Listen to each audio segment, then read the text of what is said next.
नेपाल से अयोध्या पहुंचे पवित्र शालिग्राम पत्थरों को देखने उमड़ी लाखों भक्तों की भीड़।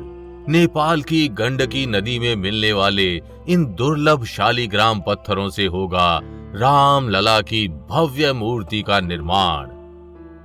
अयोध्या में राम लला के मंदिर का निर्माण कार्य जोरों शोरों पर चल रहा है। ऐसे में एक टिकाऊ रामलला की मूर्ति के निर्माण के लिए इन्हीं शालिग्राम पत्थरों का चुनाव किया गया है। नेपाल से आए इन दो विशाल पत्थरों का चयन विशेषज्ञों की निगरानी में किया गया था। विशेषज्ञों ने इन पत्थरों को 6.5 करोड़ वर्ष पुराना बताया है और इसके अभी भी 1 लाख वर्ष तक टिके रहने की बात कही है।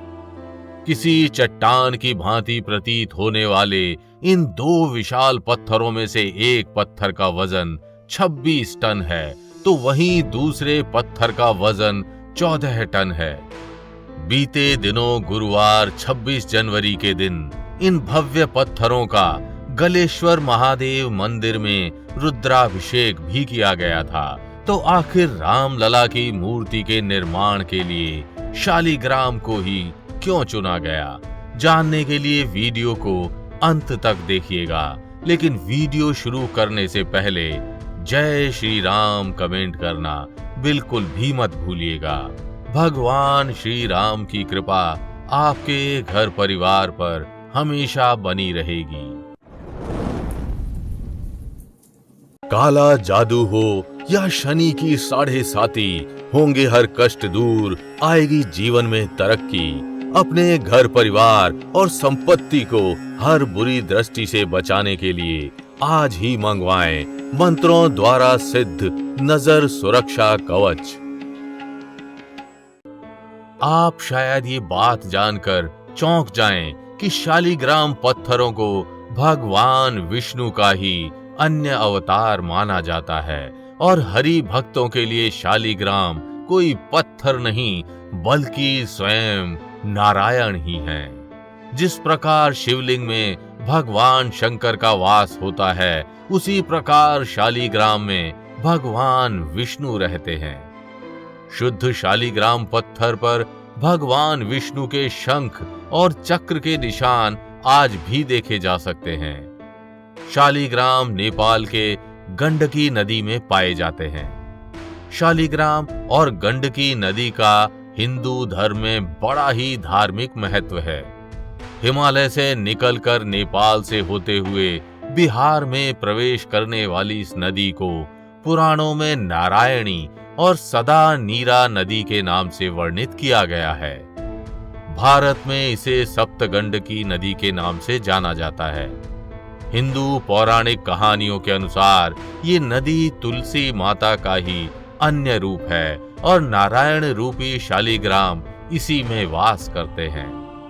ये शुद्ध शालिग्राम पत्थर बड़े ही दुर्लभ माने जाते हैं। इन्हें प्राप्त करने में वर्षों लगते हैं। शालिग्राम प्रकृति के उन टिकाऊ पत्थरों में से हैं जो करोड़ों सालों तक नष्ट नहीं होते। शालिग्राम के इन्हीं पौराणिक, धार्मिक, ऐतिहासिक और वैज्ञानिक महत्व को देखते हुए इनको रामलला की मूर्ति हेतु चयनित किया गया है। एक लंबे संघर्ष के बाद अयोध्या में बन रहे श्री राम मंदिर में रामलला यानी राम जी के बाल स्वरूप का निर्माण इन्हीं शालिग्राम पत्थरों से होगा। यानी भगवान विष्णु के एक अवतार का स्वरूप दूसरे अवतार से बनेगा।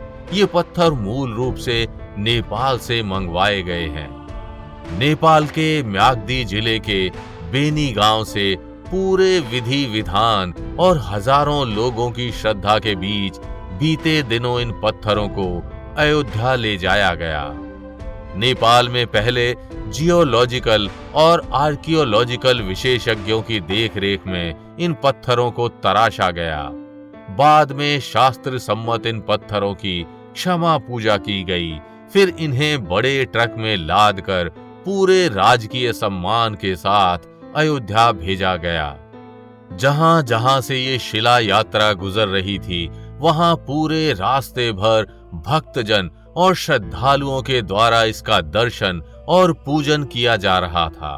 लोग इन पत्थरों को छूने और दर्शन करने को बेचैन थे तथा इन पत्थरों को देख भाव विभोर होते जा रहे थे। इन भव्य पत्थरों का बीते दिनों गुरुवार 26 जनवरी के दिन गलेश्वर महादेव मंदिर में रुद्राभिषेक भी किया गया था। करीब 7 महीने पहले नेपाल के पूर्व उप प्रधानमंत्री तथा गृह मंत्री विमलेंद्र निधि ने राम मंदिर निर्माण ट्रस्ट के समक्ष इन पत्थरों का प्रस्ताव रखा था।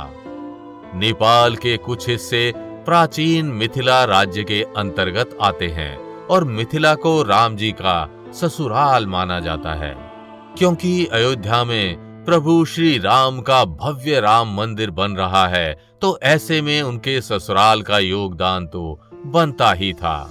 नेपाल के पूर्व उप प्रधानमंत्री तथा गृह मंत्री विमलेंद्र निधि ने ट्रस्ट के सामने ये प्रस्ताव रखा कि अयोध्या में जब भगवान श्री राम के इतने भव्य मंदिर का निर्माण हो ही रहा है, तो जनकपुर की तरफ से और नेपाल की तरफ से इसमें कुछ न कुछ योगदान होना ही चाहिए। मिथिला में बेटियों की शादी में ही कुछ देने की परंपरा नहीं है, बल्कि शादी के बाद भी अगर बेटी के घर में कोई शुभ कार्य हो रहा हो या कोई पर्व त्योहार हो, तो आज भी मायके से हर पर्व त्योहार और शुभ कार्य में कुछ ना कुछ संदेश किसी न किसी रूप में दिया जाता है। इसी परंपरा के तहत विमलेंद्र निधि ने भारत सरकार के समक्ष भी ये इच्छा जताई और अयोध्या में बनने वाले राम मंदिर में जनकपुर का और नेपाल का कोई अंश रहे, इसके लिए ये प्रयास किया।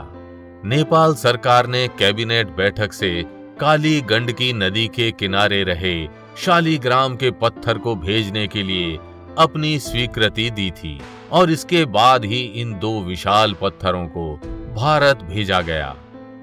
इस तरह के पत्थर को ढूंढने के लिए नेपाल सरकार ने जियोलॉजिकल और आर्कियोलॉजिकल सहित वाटर कल्चर को जानने समझने वाले विशेषज्ञों की एक टीम भेजकर पत्थरों का चयन किया था। नेपाल की काली गंडकी नदी से मिले 6 करोड़ साल पुराने इन 2 विशाल शालिग्राम पत्थरों से भगवान श्री राम के बाल स्वरूप की मूर्ति और माता सीता की भी मूर्ति बनाई जाएगी।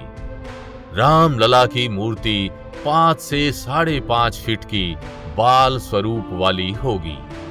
मूर्ति की ऊंचाई इस तरह तय की जा रही है कि राम नवमी के दिन सूर्य की किरणें सीधे राम लला के माथे पर पड़ें। नेपाल से ट्रकों के माध्यम से आते इन विशाल शालिग्राम पत्थरों को देख भाव विभोर हो उठे थे सभी भक्त। शालिग्राम की पौराणिक मान्यताओं ने भक्तों को मजबूर कर दिया और इसको देखने भारी भक्तों की भीड़ उमड़ आई। लोग इसे छूने और पूजने लगे। भक्त इन पत्थरों को देखने के लिए इसलिए भी उत्सुक थे क्योंकि ये आने वाले दिनों में श्री राम जी का आकार लेने वाले हैं। तो क्या आप इस पवित्र शालिग्राम पत्थर की इस कहानी से परिचित थे और आप कब रामलला के दर्शन करने जाएंगे? हमें कमेंट करके जरूर बताइएगा और अगर वीडियो अच्छी लगी हो तो इसे लाइक व शेयर कर चैनल को सब्सक्राइब करना बिल्कुल भी मत भूलिएगा।